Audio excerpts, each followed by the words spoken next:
Hello, and thank you for joining us for our ongoing series of interviews with our open winners. I'm Patrick Sullivan, and I have the pleasure of being joined by our most recent open champion, JNL. How you doing? I'm doing pretty well. It's bright and early this morning. I really appreciate your flexibility in working out the time here. I know that there's quite a bit of gap here from where I'm interviewing you in Colorado, and you are located out of Hawaii. Is that correct? Yeah, I'm in Maui, Hawaii, so the time zone's always pretty bad for me, no matter who I'm talking to.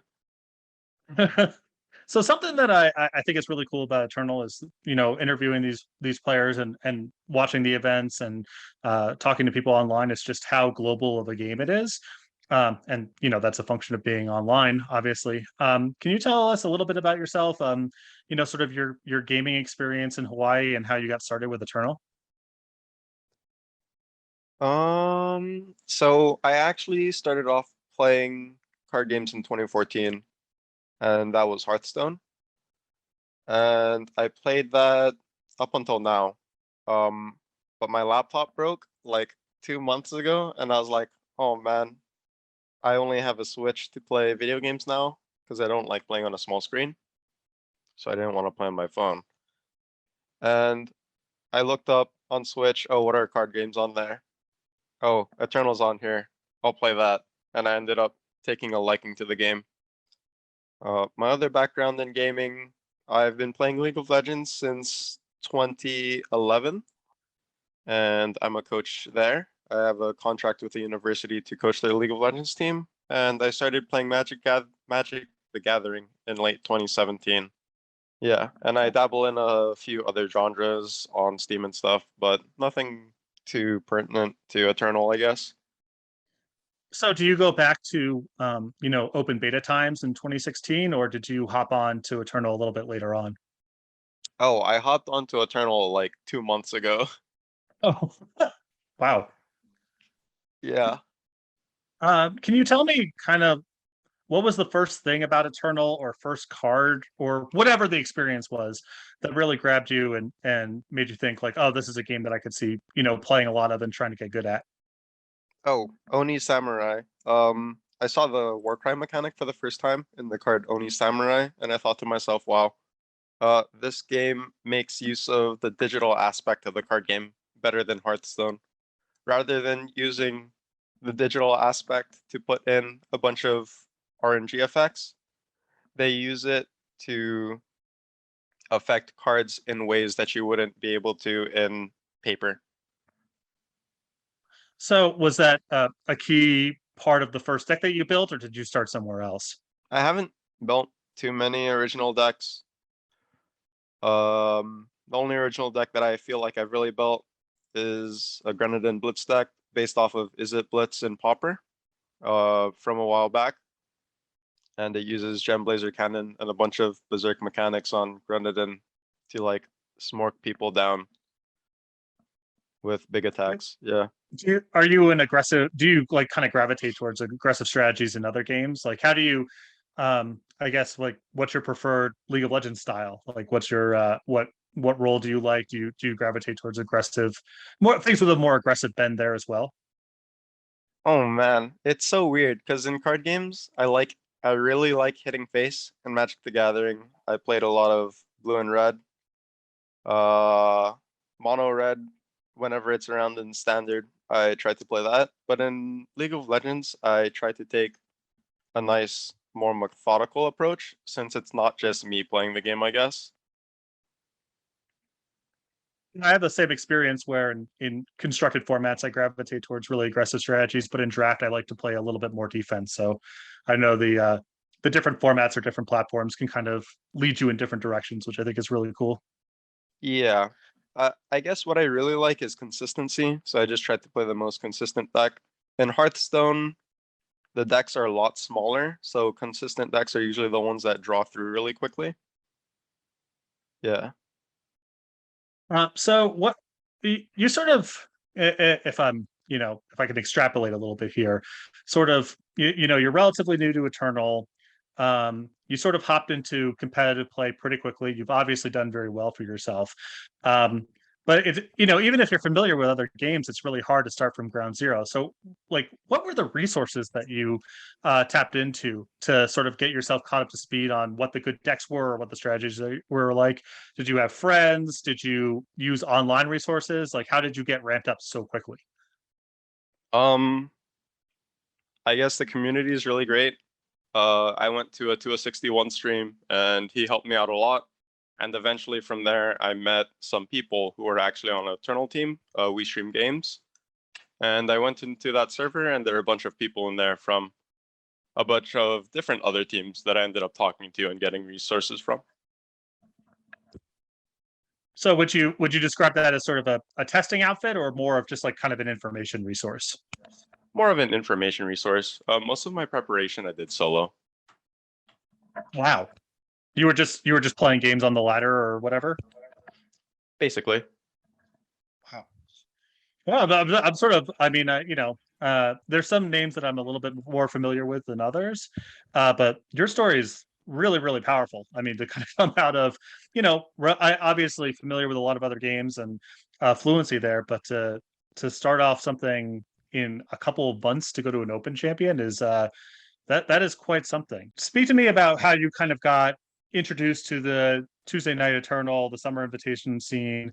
We obviously are running our opens, but we know that other people, members of the community, are organizing tournaments and getting people a pathway to Worlds that way.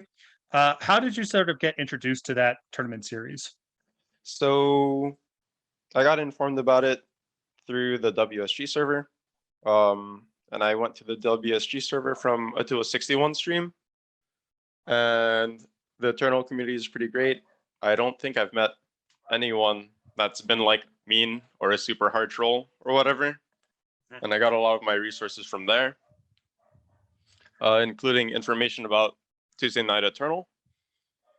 And on the day of the tournament, I actually recorded everything that I said / did during the run.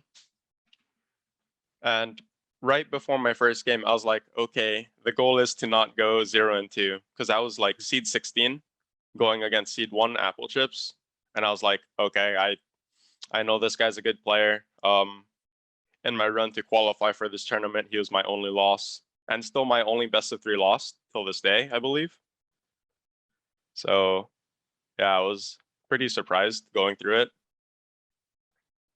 Was there a particular moment in that tournament that stood out to you as like the inflection point, a spot where you dug yourself out of a tough situation, or beat a matchup that was particularly bad, where it started to dawn on you, like the possibility of winning this thing was a real thing?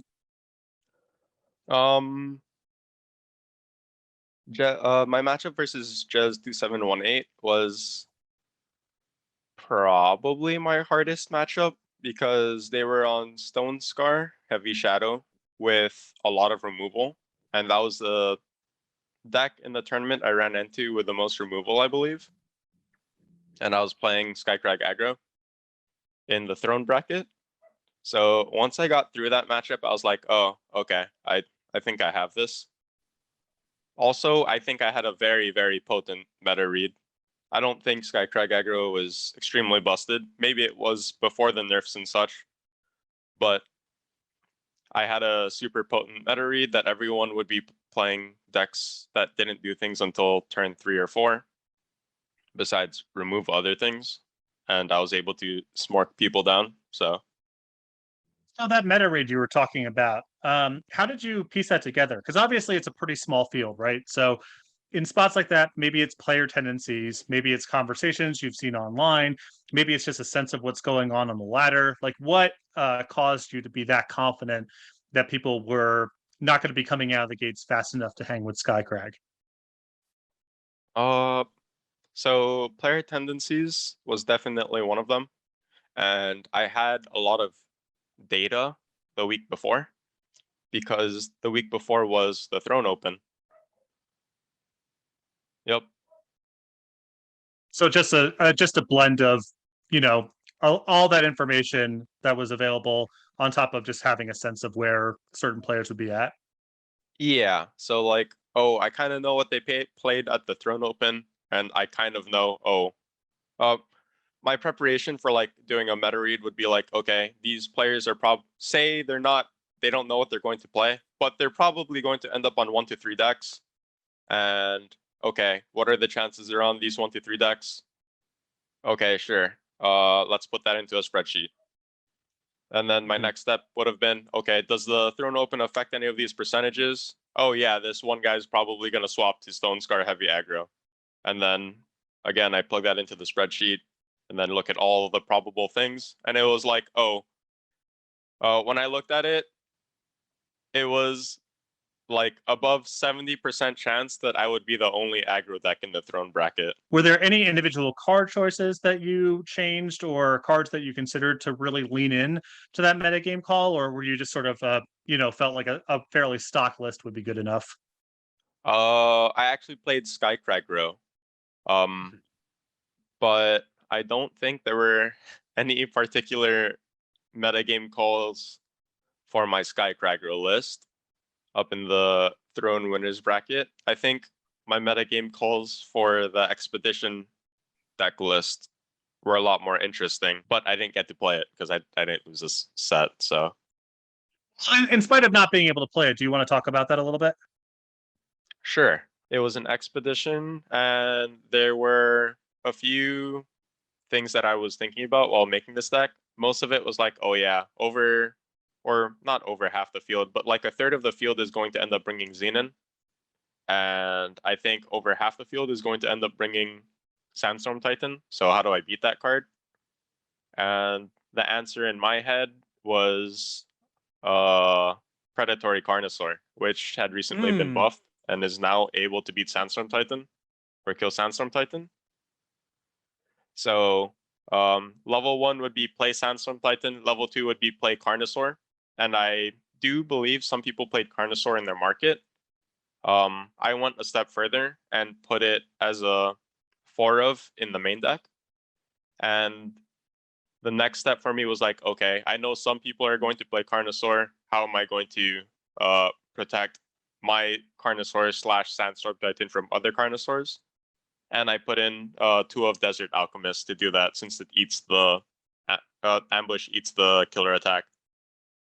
Very cool. So you're saying you were kind of like on level 2.5, right? Yeah, basically. You knew what the step 1 was with Sandstorm Titan. You correctly gauged that Predatory Carnosaur is just like kind of a powerful card on its own that's particularly good against Sandstorm Titan. But you also had the awareness that like other people could be drawing the same conclusion. And what's like the step to go beyond that? Yeah, but I ended up playing Practice Ramp. I had predicted one other player, Alex Fierro, to play Practice Ramp at like a 70% rate, and like 30%, he's just going to play whatever his team ends up playing. He did not end up playing Practice Ramp. So it was actually kind of cool because I was the only player to bring 2 unique decks. I was seed 16 and I ended up winning the tournament, and I thought that was like kind of funny. That is really cool. And it's interesting to hear you describe your process here, because there's, everyone kind of blends the two things, but there's the spectrum of like following your intuitions versus doing a ton of research and having the numbers in front of you. And it sounds like your preparation for this was much more the latter. Like you were really analyzing the data and making calls just based on those sort of predictions. Yeah. I have a degree in economics. Analyzing data is what I do. I'm not a day trader. I'm a swing trader, so it's like, I analyze things for the next few weeks or next few months and try to make a profit off of that. And it's nice in Eternal because although there is RNG compared to swing trading, you actually have something tangible in your hands that you can control. So you almost never hear me complain about RNG. So normally, this spot in the interview, we often ask players like their progress from going from a novice player to someone who has had some competitive success. And the top question on that list was, what was your biggest level up moment playing Eternal? And I'm going to ask the question in a slightly different way. Did you have a level up moment playing Eternal? You've been playing for so little time and have already achieved like this level of success that do you have a memory of a moment, a card, an interaction where you felt like, oh, I can play this game a lot more competently now? Or did you just jump in with 2 feet and already have like a pretty good grasp of what was going on? I'm gonna say I had a pretty good grasp of what's going on. My actual level up moment was finding an Eternal stream and asking questions about the game. Just so I would learn about OP cards without having to look through them myself, and interactions without having to test them out myself. And that stream was a 261. My troll answer for this would be my troll level up moment would be League Explorer. Yeah, I found that card and I was like, oh my god, this card's so busted. Was there anything about that card in particular that jumped out to you, or is it just kind of like the sum of everything? Uh, in my head, it was like, oh, this always has Overwhelm as long as I can empty my hand, and it doesn't matter what the opponent's health is. It doesn't matter what the blocker's health is. It literally just has Overwhelm too, or whatever, when it attacks. So you mentioned, watching streams and asking questions as a way of sort of getting caught up to speed and accruing information and not having to test out every card or interaction yourself to understand it. Were there any other players or groups of players? You sort of mentioned your testing resources that you would speak to as being particularly influential, or a certain deck that you saw that was really illuminating. Just any other kind of sources of information in that time. So besides the 2061, Apple Chips and Ceres did uh give me a lot of insight as to how to build a deck. Ceres in particular, the deck that I qualified for the invitational with was basically a carbon copy list of something he posted like 2 hours before the tournament. And I was like, oh, I'm not expecting to do well. I'm not expecting to win that many games because I saw the list of players and I was like, oh, uh, let's just play for experience and get used to the tournament environment at the Tuesday Night Eternal like semi-casual event. And I took that deck and I won with it. And I was like, oh wow, what the heck? And there were nerfs between then and the actual invitational event. And I tweaked his deck a bit and I won with it. So yeah, I do owe Ceres a drink for crafting a deck that qualified me for Worlds. And as for sorry, go ahead. sorry about that. And No, no, as for Apple Chips, I didn't have Milos, and I was like, oh, I need to put something in the 3 cost slot because the quality of 1 and 2 drops falls off significantly after what I have in the deck currently. So, I don't own Milos. I know I like Ursa. It's a bit worse because there's a bit less AoE because there's no sling, but I'll put it in as a one of, and I'll put in a stealth unit where the opponent wants to do something opposite compared to the Ursa. So in a tournament environment, they see 2 stealth units that want you to do completely opposite things, and that really messes people up while playing. So Do you think you would have made the same call if deck lists weren't open? Like, do you think there's still value in doing that even if they don't necessarily know exactly what your stealth units are? if the whole tournament was not open deck list, I probably would have just gone 3 Ursa rather than 1 Ursa, 2 Mind Fire Mage or Sanity Scorcher. So in sort of your experiences watching streams and sort of engaging with the community, it sounds like you've followed into a pretty uh competitive and skilled circle pretty quickly. But are there common mistakes that you see that are kind of what you see as like holding back the average player, or maybe even like better than average? Let's say someone who's playing in qualifiers and is reasonably skilled on the ladder. Are there sort of like recurring repetitive mistakes that you see in that demographic? Not setting up multiple turn lethals. So something that's super common in Hearthstone is setting up a 2-turn lethal and a lot of the pro players in that game can spot a lethal from like 5 or 6 turns away. And I feel like in Eternal, I haven't heard anyone on stream talking about even setting up a 2 or a 3 turn lethal. And as for higher level players that already do that, that are playing in tournaments, I feel like they don't read too much into the meta, and they're always playing at the first level, with the first level being, oh, let's just play the best decks. So you think like the process that you had for this tournament in trying to make a metagame read and sort of a call based on what you think other people are doing, do you think there's just sort of broadly the community is not doing enough of that right now?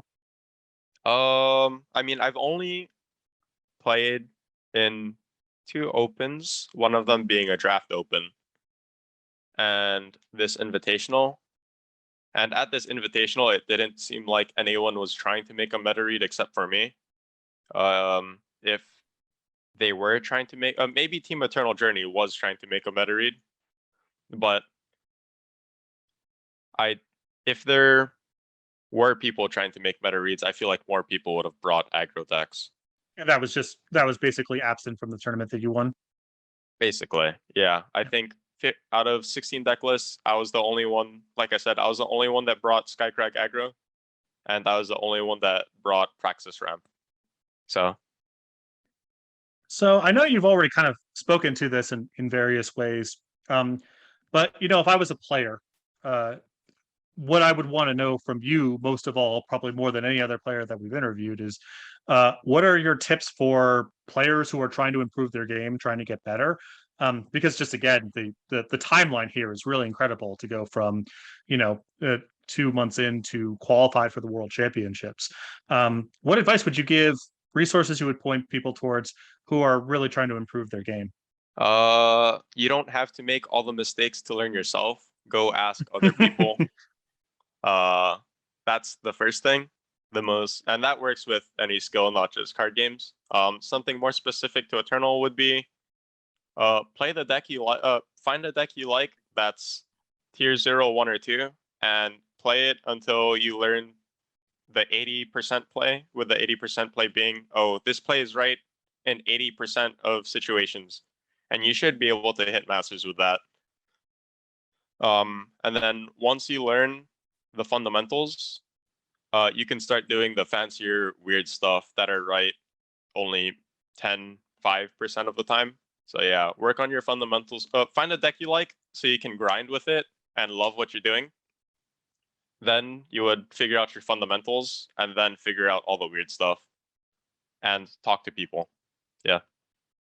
I really love that response of you don't have to make all the mistakes yourself. You can talk to people, because that's got to come up with swing trading too, right? Like you don't actually have to be like dangerously over leveraged yourself to find out that Yeah. that could be bad. You can talk to another person and get that information instead of having to have that experience for yourself.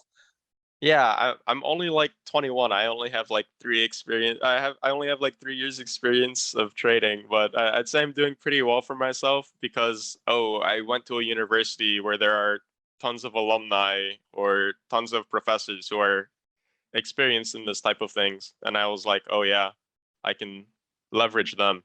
So So now that you're qualified for the World Championships, what are your kind of plans for the rest of organized play, I guess, throughout 2021 before the World Championships? Do you plan on playing in all the opens? Still working alongside the people you've been working with? You know, what's your plan kind of for the remainder of the year?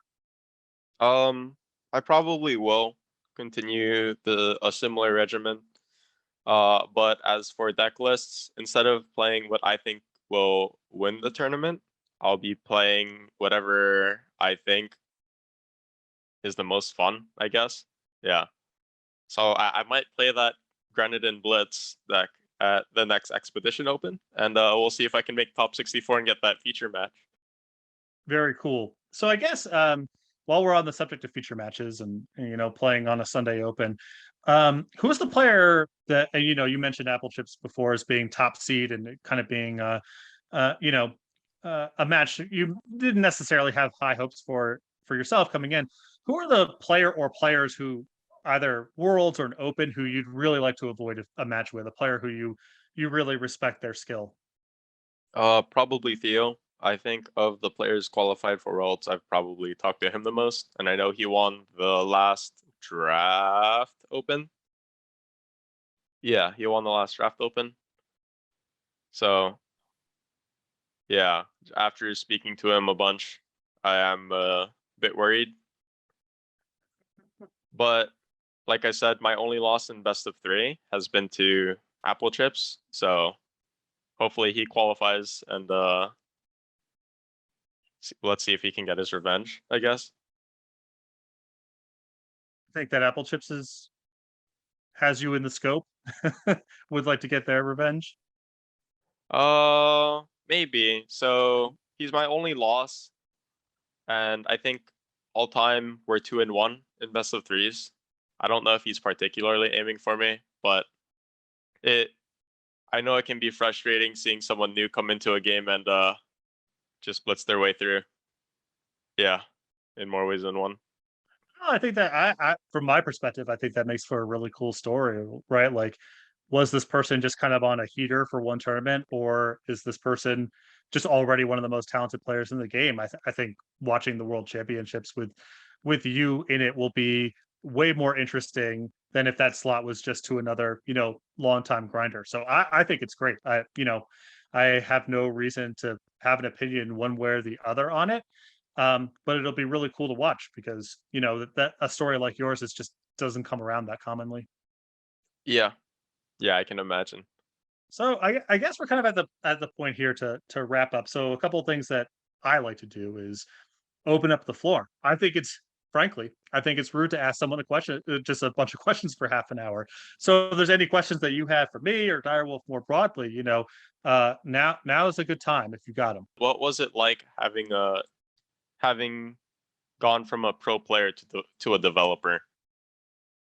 Um, I don't know. My story is a little bit different in that even when I was playing games professionally, whatever, um, I was always more fascinated by watching people and thinking about the game than actually playing myself. Like I derive so much more satisfaction, not even necessarily from building decks, but just like thinking about games and watching people interact with games. And that was the case even when I was at my most competitive. So I think my mentality was always more. I was pretending. I was a Taurus as a competitive player.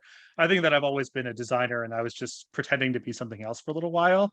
Um, and as I've gotten older, I've got a family that like spending weekends or traveling around for events is just not something I'm really interested in anymore, or it's harder to justify with my other responsibilities. So it's been a smooth path towards that sort of retirement. It wasn't always. There was times where I missed it for sure in my 20s, but now I'm turning 40 in a few weeks and just kind of like an old dad. And I don't have a lot of wistfulness for trying to play in tournaments anymore.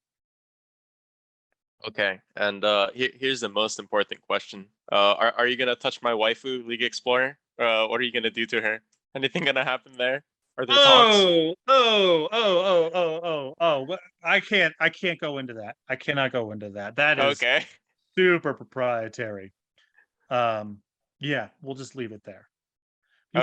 You finally, the things that are involved, the client, things that involve characters, I could try to give some answers about. League Explorer, we gotta lay off that one for a minute. And I can't like get anything about an alternate art or whatever. I can't speak for the artists. I'm Or sorry. not alternate art, but like how often do alternate art cards come up? Since I've only been playing the game for like 2 months. Like, oh, I see some nice sigils in the store and stuff, but I'm not able to buy them or whatever. How often do those come around? Frequently. I mean, we try to do a lot of treatments when we release micro campaigns, and we found a lot of success, I think, with alternate art cards being part of like organized play rewards, like participating in opens and things like that. So, we want to strike a balance. We know it's really cool, but we also know that it's a thing that's really easy to like overdo and strip the coolness away.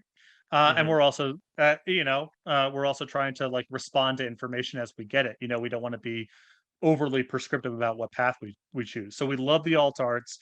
We have a lot of plans for various treatments and different things that we're exploring. I talk to the artists and graphic designers every day about ideas they have for stuff. Like it's there's really talented and really driven people working on that kind of stuff. But exactly how frequently we do it, what's the right cadence, how should we release them? We're still sort of ironing all that out. I don't think we have like a set plan of how we want to do it till the end of time. Just sort of seeing how it goes and looking at things that went well and not so well, and just trying to update as we go. Okay. Is there anyone you want to give a shout out to? I know you've sort of shouted out a lot of people who are responsible for or partially responsible for you getting here, but anyone else you want to give a shout out to? Atua 61, who I've shout out before, Saris, who I've shout out before, the people at WSG, We Stream Games, and I guess my first subscriber on my YouTube channel and longtime friend, Xylorian. Yeah. And then, lastly, you were just talking about your YouTube channel and shouting out the first person who subscribed. Where can people find you? What are your platforms that you want people to know about, where they can watch you stream or hear other thoughts that you might have about Eternal? So I'm on Twitch and YouTube. My YouTube is J_N_L, and my Twitch is J_N_L_live. So yeah, you can find me there. I stream at least 4 days a week, Saturday through Tuesday, 9 p.m. PST. So I'm usually picking up like the European, Asian audience more so than the American audiences. And I post weekly on YouTube. So yeah, go Wonderful. check out Well, my tournament run there. Yeah, make sure to check out those channels, and especially anyone watching this looking to level up their game. I don't know if you can do better from someone who went from new to qualified for the World Championships in 2 months. Again, congratulations, JNL. Thank you so much for your time, and I'm excited to watch you at the World Championships and beyond. Thank you.